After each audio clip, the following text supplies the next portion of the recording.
Gabi ng Misteryo. Hello everyone, this is Miss H of Divine Love Energy Healing Products and Services. And today, gusto kong i-share sa inyo yung profound download message from my guides about the energetic climate on Earth. So I wrote them down, and specifically sa Taal. So it's a collective tension and emotional pressure. As you can see these days talaga makikita nyo na maraming tao ang nakaka-experience ng emotional purges, exhaustion, anxiety, and deep inner reflection. And meron tayong tinatawag na build-up and eruption pattern. So yung build-up and eruption pattern, nangyayari ito both planetary and personal levels. Kagaya ng sa volcano, yung magma niya, nagbibuild siya under Taal. Okay? And the pressure is forced to release. Kailangan talaga siyang i-release. Just like our emotion, Kaya, yung mga tao, di ba, sinasabi natin, sumasabog kapag sobra na yung dinadala nila sa puso nila. Similarly, ganun din ang Taal Volcano. Besides, nasa season tayo ng release and rebirth. So, ano tong mga mga bagay na ito? Ito yung mga nakabaon, okay, buried long ago, just like the traumas, the truth, the history, and so on. Ito yung magre-resurface para sa pagbabago and sa transmutation as well. So again, Taal is mirroring this, and again, Taal is also Earth's own nervous system, and nire-release niya yung tension, okay? And of course, kagaya nating mga tao, kailangan din niya ng reset dahil siya ay nag-hold ng old energies or yung mga long time ago energies pa. And this month, July, ang daming mga nangyari, and nasa kalagitnaan pala tayo ng buwan, lampas ng kalagitnaan. So makikita niyo even with the Schumann resonance, makikita niyo yung fluctuation of energies in there. And the full moon and the solar flares, lahat yan nagkaroon ng effect sa pagbabago ng energy sa Taal. So, makikita natin na volcanoes and earthquakes, talagang nag-a-align talaga sila. And with that, I can say na ito yung paraan ng mundo natin, ng Earth, ni Gaia, to recalibrate. And also, energetically speaking, just like when we do the shadow work, we have to open our heart.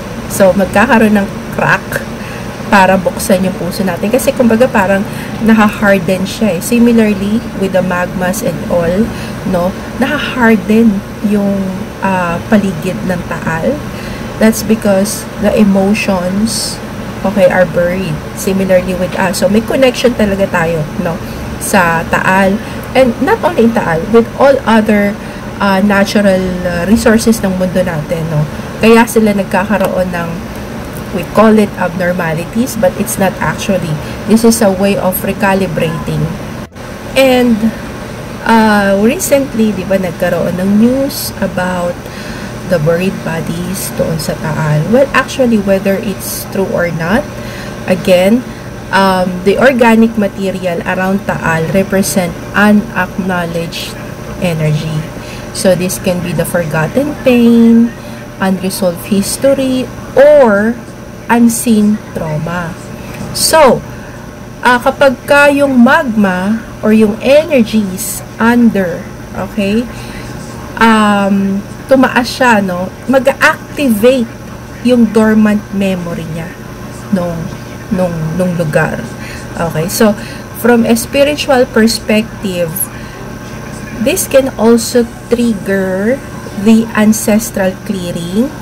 Okay, ito very very specific, yung truth, yung suppressed truth, yung katotohanan.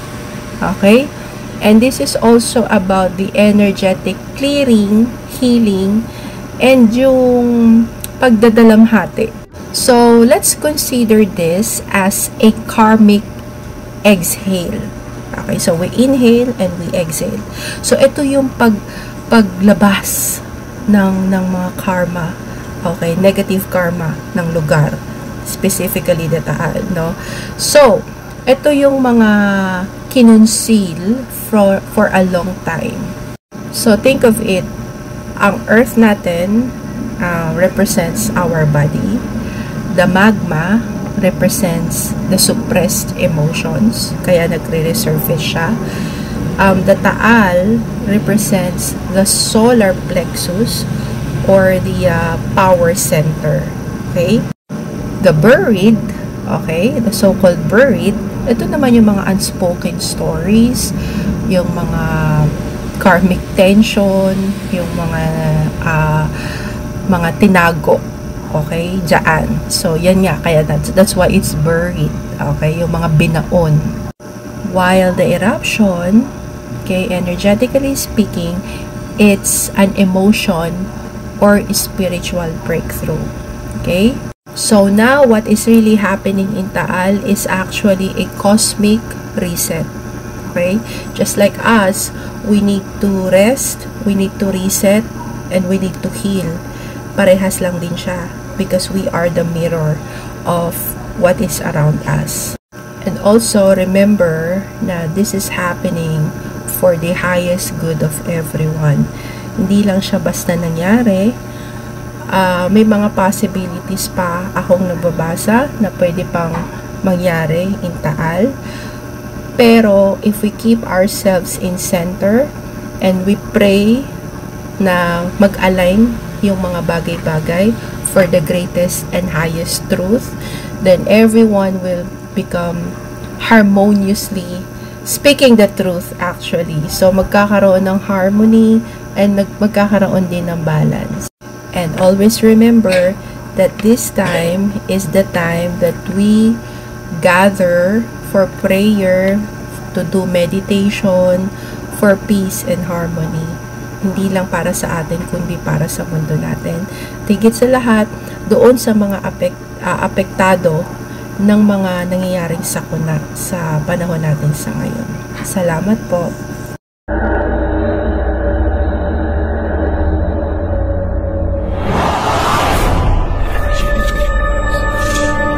Encounters, mga sightings ito. Doon ba'y palatandaan na talagang malapit na? Mga experience, so meron kayong sightings ng mga UFO.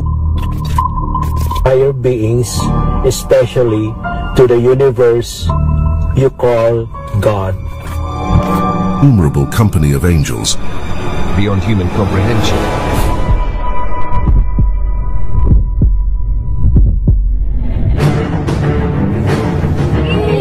Us. Wow, the propulsion system.